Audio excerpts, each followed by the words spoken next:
AP ప్రభుత్వం మరో కీలక హామీ అమలు దిశగా కసరత్తు చేస్తుంది. కూటమి అధికారంలోకి వస్తే రైతు భరోసా నిధులు 20,000కు పెంచుతామని హామీ ఇచ్చారు. అధికారంలోకి వచ్చి 7 నెలలు పూర్తవుతుందో రైతులు ఈ పథకం కోసం ఎదురుచూస్తున్నారు.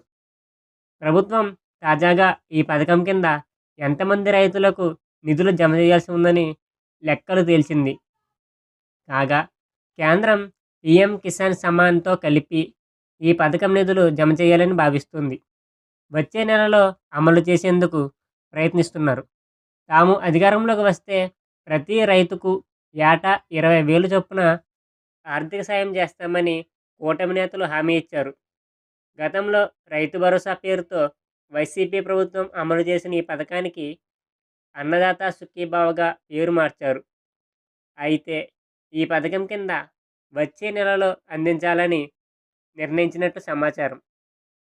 ఈ పథకం అమలుకు విధి విధానాలు కసరత్తు చేస్తుంది. నిజమైన సాగుదారులను తీసుకుని అటు భూ యజమానులకు, ఇటు కౌలు రైతులకు ప్రయోజనం కలిగేలా పథకం అమలు చేస్తామని చెబుతున్నారు. కేంద్రం పీఎం కిసాన్ కింద ఇచ్చే 6,000తో పాటు రాష్ట్ర ప్రభుత్వం 14,000 రూపాయలు కలిపి మొత్తంగా ఏటా 20,000 ఇవ్వనున్నారు. కేంద్రం పీఎం కిసాన్ కింద ఫిబ్రవరి మధ్యలో నిధులు విడుదల చేసే అవకాశం ఉంది. ఏపీ ప్రభుత్వం సైతం అదే సమయంలో రైతుల ఖాతాల్లో తాము ఇచ్చిన హామీ మేరకు మిగిలిన నిధులను జమ చేయాలని భావిస్తోంది.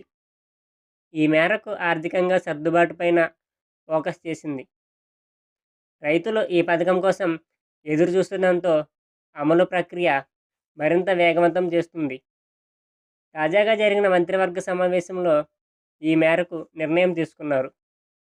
ప్రస్తుతం పీఎం కిసాన్ నిధులు అందుతున్న రైతులకే ఈ పథకం అమలవుతుందని అధికారులు చెబుతున్నారు. అయితే పథకం అమలు అర్హతలపైన ప్రభుత్వం అధికారికంగా స్పష్టత ఇవ్వాల్సి ఉంది.